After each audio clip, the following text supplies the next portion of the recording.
again with the tracking. Oh my God, we get it. Peter's got this story for today's Not So Critical update.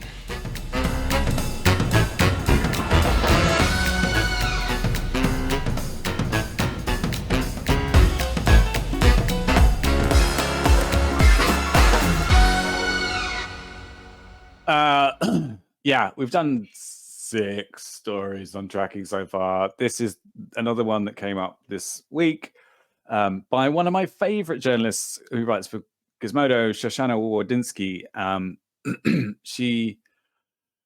Her comment on Twitter was, "I am so fed up of writing the same fucking story again and over again." And Grindr have for years been selling location data. And they still sell it, actually. But what they don't do anymore is they don't sell the email address associated with it. They just sell an anonymous ad ID. Are they not merciful? Are they? Yeah. If you go to the thread by her, she talks about how someone from Grindr reached out and said to her, "Hey, yeah, but we only sell the ad ID now. It's totally anonymous." And she's like, yeah, linked to one of her previous articles about how de-anonymization is a thing from like 2 years ago that she wrote. And the guy, apparently the response from the guy in Grindr was like, "Oh, well," he just sort of acknowledged it. Like, it's just, you got me. Kind of, oh, Jesus. I mean, yeah. And the article itself has a whole lot of other stuff. It talks about the maze of ad networks that piggyback on each other, and who's buying data from whom and selling it to whom, and just it's almost as if they're trying to hide what they're doing. I mean, and why would they want to do that, right? I think the problem with these stories this week for me is they're all like, we have so many of them that are targeting vulnerable populations. And John had said before, like, he'd bring up the example of like authoritarian governments and having a way to speak freely or communicate safely, which is totally true. This is all happening in the US, very close to home. So dangerous. The problem is that it's okay this week. Yep, it's an outrage. Oh, it's terrible. Give it 2 weeks, right? And it's gone. That's a good point. I guess I should just wait it out. The good thing that the demographic that would target these vulnerable people. Right. Just keep it the same denial. No, sorry, John. Peter and I are having our side chat. I said that the good thing is that the demographic of people who would attack these vulnerable groups of people are usually, largely speaking, I'm generalizing here, technologically inept, which is a great thing. Because you're not going to have your run-of-the-mill Ku Klux Klan member know how to use data brokering services. I might have thought that, but thinking back to the Planned Parenthood story, you now have state governments creating laws around limiting access to abortion. They're going to have resources to get smart people on this issue. That's true. I was just talking about individuals. They hire amoral people who can do the tech stuff for them. Yeah, they hire the nerds. They've got oil fields, and they hire nerds who don't have morals, who want to get paid. And here we have another wonderful example of capitalism at work. It is capitalism that happening there, isn't it? Different topic, completely unrelated. If any U.S. government employees are listening, I am definitely for sale, so to speak. So go ahead and send John me your had info. no morals. Will work for cash. Just kidding. Yeah. Just kidding. Well, part of it with text in particular is like, it's an interesting problem, right? Like, that's what drives a lot of us. It's just like, look at this cool thing I can do. I wonder how that works. So, what would that look like? So the phrase that we've used in other episodes this week has been that every geek's utopian future is one step away from a dystopian nightmare. But the flip side of that is that a dystopian nightmare is only one step away from a utopian future. So there is this kind of like, oh my God, we could do so many cool things with this technology. All we have to do is track everything about everybody and use it in an ethical way. Yeah. That would be, if And that we even was had the it case, this week with the CDC awesome. story. So much fun. Right. Tracking lockdown compliance. So you'd think like, oh, this is a noble cause. It's super cool that we can do this. The data is available. It would be irresponsible of us not to do it. Right. Yeah, it really is kind of like that, isn't it? Yeah. But hey, well, we're either all going to die or we're living in a virtual reality at the moment anyway. So true. Simulation theory feels more real every day. Yeah, I don't want to read about simulation theory in case I find out it's right, and get disillusioned with the whole thing. I want to be a good battery. Yeah, is what I'm saying. Reading about it definitely makes you kind of disassociate a little bit. You're like, whoa, hold on.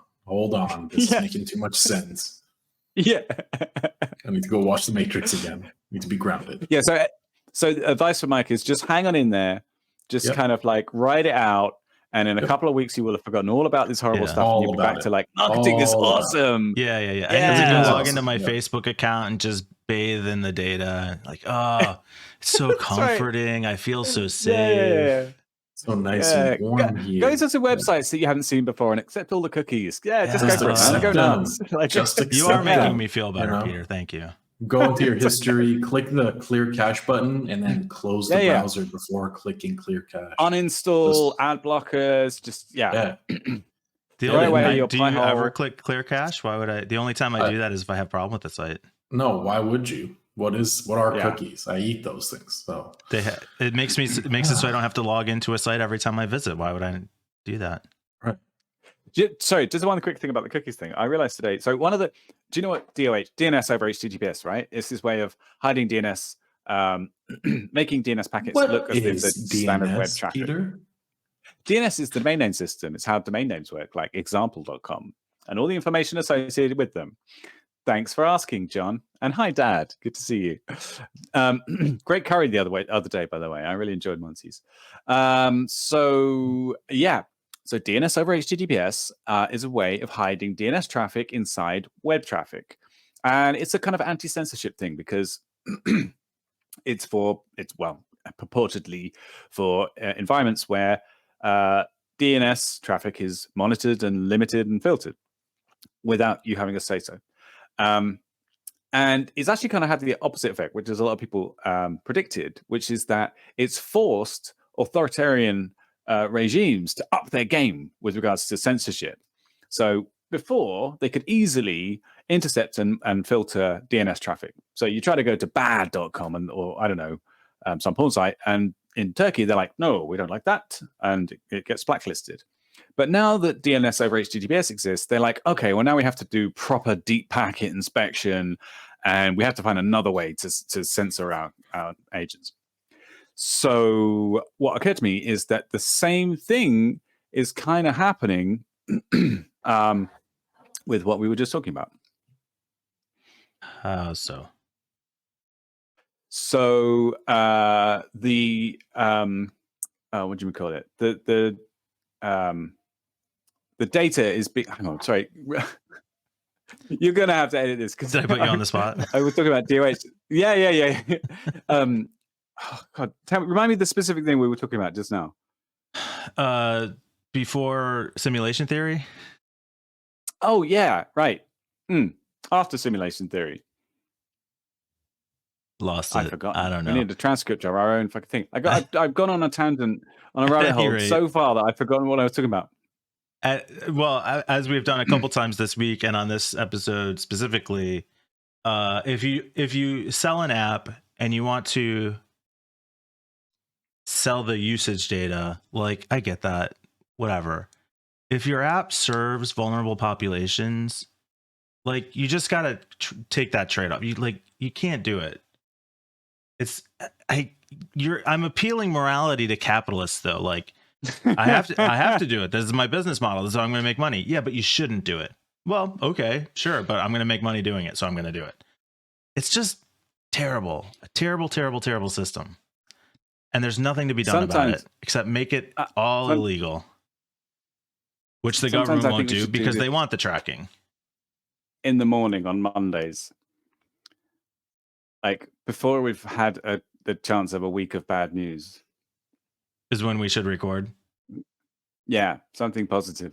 And then just gloss over all this stuff. Yeah, really. I don't know. I feel like we should like have some call to action, but I don't even know what it would be. Just like don't use these apps that are useful. Like and subscribe. Like and subscribe. Like and subscribe. I don't know. I want to talk about DNS over HTTPS again. It's a really fun topic. We're kind of hypocrites for pushing Discord, though, in a way. Oh, don't out me on this. Oh, yeah.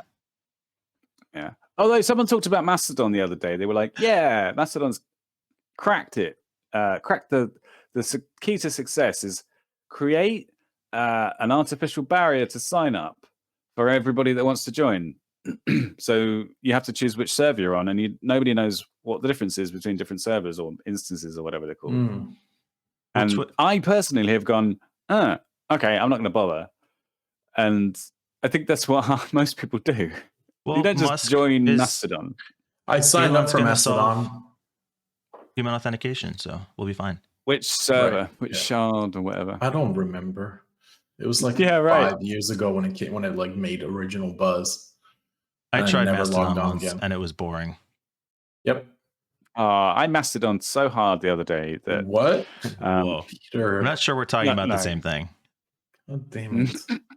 All right. I really want to hear the recording. I'm sure I had a great point. I can't believe I just totally like got myself. Watch the episode. We'll talk about it again next week.